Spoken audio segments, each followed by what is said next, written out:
I am so very blessed to be here and to stand with my precious indigenous brothers and sisters here at Standing Rock.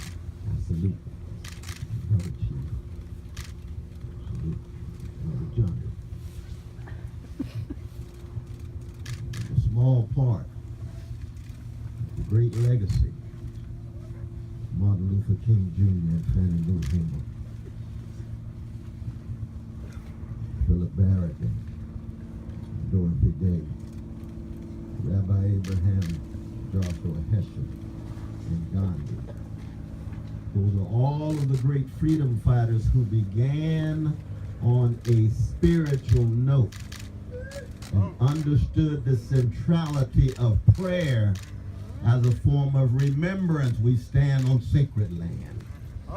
We stand on sacred bodies under this land. Sitting Bull is just one among many. Prayer is a form of reverence, something greater than just money, profit, status, revenue, and ratings, namely human life. That's what Minnetonka is all about. And water is life.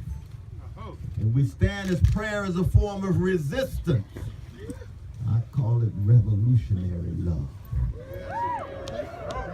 Because we all are here, different colors, different genders, different cultures, different sexual orientations, different nations, because we have a profound love of our priceless indigenous brothers and sisters, and because justice is what love looks like in public, we want to be on the love train and the justice train with them as they struggle against these corporate foes. And I call them foes, not enemies, because they're human beings too. They're just too greedy.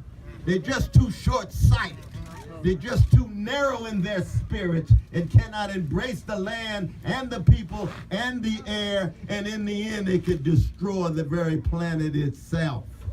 So what a blessing to be here, and let us never forget the empowerment that we have received. This is a life-transforming event. This is a historical uprising that goes back 520-some years when World War I began against our indigenous brothers and sisters, and it is still going on this very moment.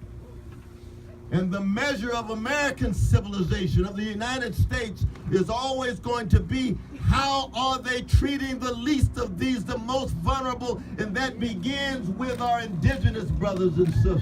Oh, yeah. Don't let anybody tell you that the original sin of the United States was the enslavement of black people. That was the second one.